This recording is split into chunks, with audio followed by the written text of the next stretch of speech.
Bienvenue à ce nouveau numéro de Washington Bureau. Cette semaine, nous allons échanger sur la non-candidature de Macky Sall, président du Sénégal, pour les élections de février 2024, avec notre confrère de la VOA, Abdoudia, à qui j'ai dit bonjour.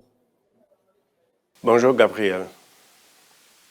Alors, après de longs mois de suspense, Macky Sall a annoncé sa décision de ne pas briguer un troisième mandat. Pour les uns, il s'agit d'une décision sage et salutaire. Pour d'autres, c'est une décision qui s'impose et une évidence qui s'imposait au vu de la Constitution.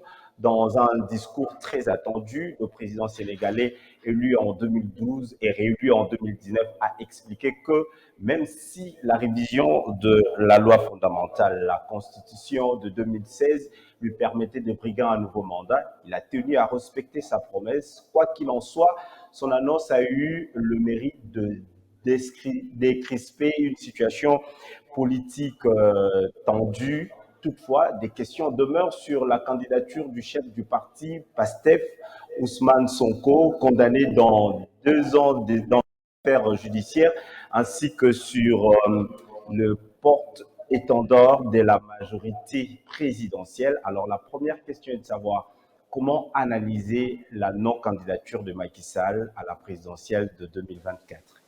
Alors Gabriel, il faut dire, comme tu l'as dit dans l'introduction, c'était une décision qui était très attendue depuis des mois, des semaines. Donc le suspense était là, on ne savait pas trop, et il a su bien garder son secret.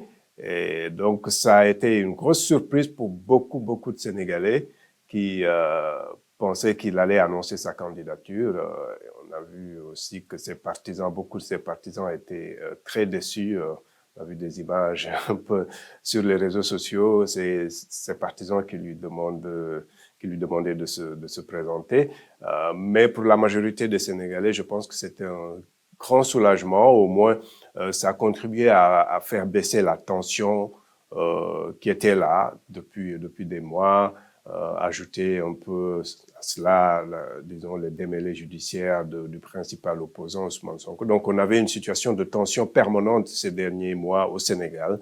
Et avec cette annonce, les gens peuvent souffler, certains, surtout les activités, peuvent reprendre, les hommes d'affaires qui étaient un peu hésitants peuvent se relancer. On verra jusqu'à quand.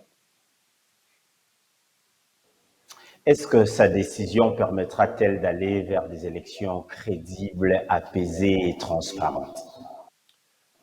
Il faut dire que ce sera la première fois qu'un président qui ne va pas aller aux élections va organiser ces mêmes élections. Macky Sall sera le premier président sénégalais à organiser des élections auxquelles il ne prendra pas part. Donc, de l'avis de beaucoup, c'est peut-être un élément important qui pourrait en fait l'aider à sortir par la grande porte en organisant des élections crédibles et transparentes dont les résultats seraient acceptés de tous. On est un peu loin de là, malheureusement, il faut le dire, puisque l'opposition le soupçonne un peu de vouloir imposer son successeur, autrement dit, d'essayer d'exclure le principal opposant Ousmane Sonko, dont le cas n'est pas encore réglé, puisqu'il est condamné dans 2 affaires judiciaires et donc théoriquement, il est aujourd'hui inéligible, sauf s'il est gracié ou alors si on réorganise son procès pour le blanchir. Mais à l'état actuel, il est exclu.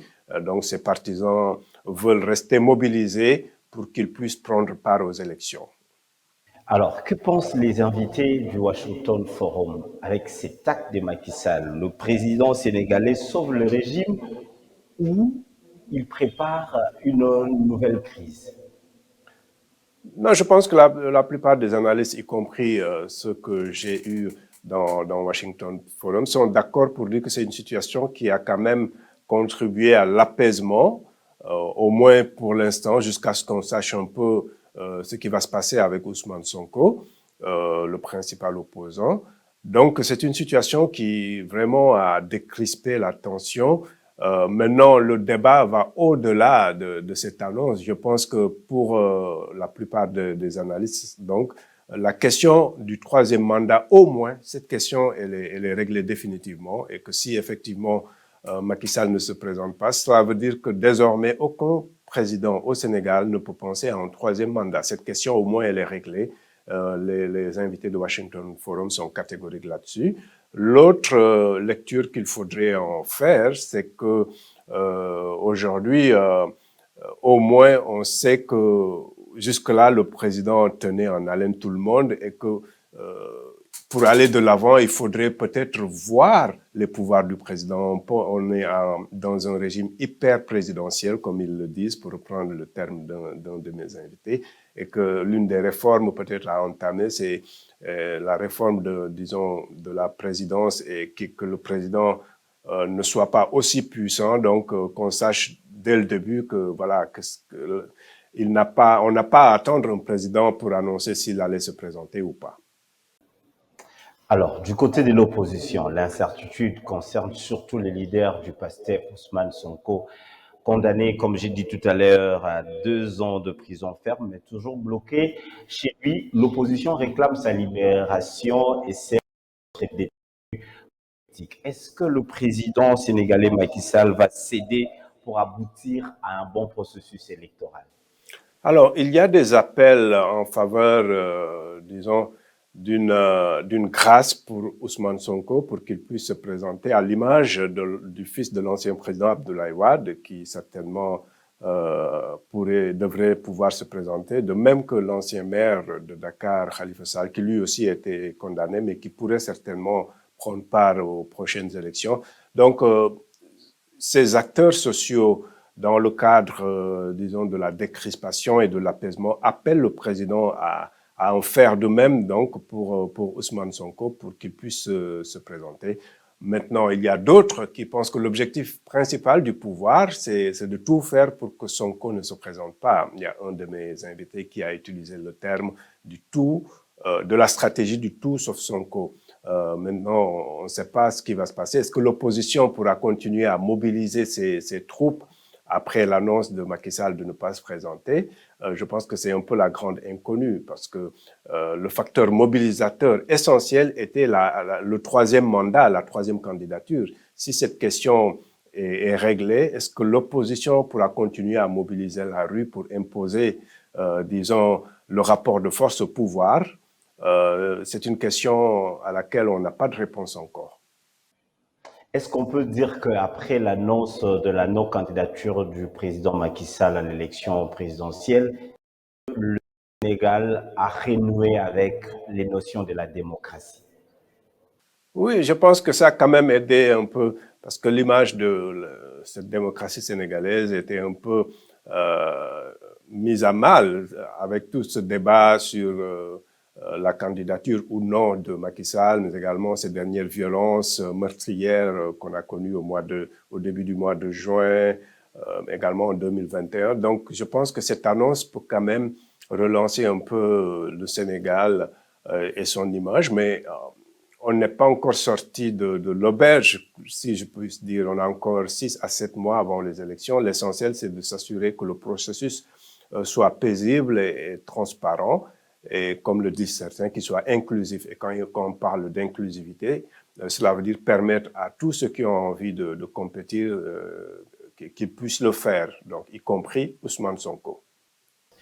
Alors, avec tous ces récents événements, les échauffourées, les arrestations, les morts, est-ce qu'on peut dire réellement que la commission électorale sénégalaise pense à proroger ces élections à une date ultérieure ou après février 2024?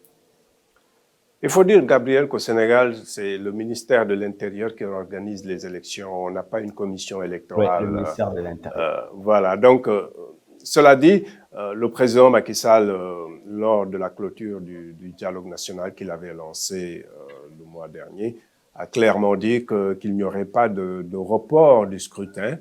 Et dans son discours de lundi, dans lequel il a annoncé sa non-candidature, il a promis d'organiser des élections crédibles et transparentes. Donc, on va voir ce qui va se passer. En tout cas, le pouvoir ne semble pas être dans une option de reporter les élections à ce stade. Et je pense que les acteurs sénégalais ne semblent pas prêts non plus à accepter un report du scrutin et qu'il n'y a aucune raison de reporter les élections en ce moment.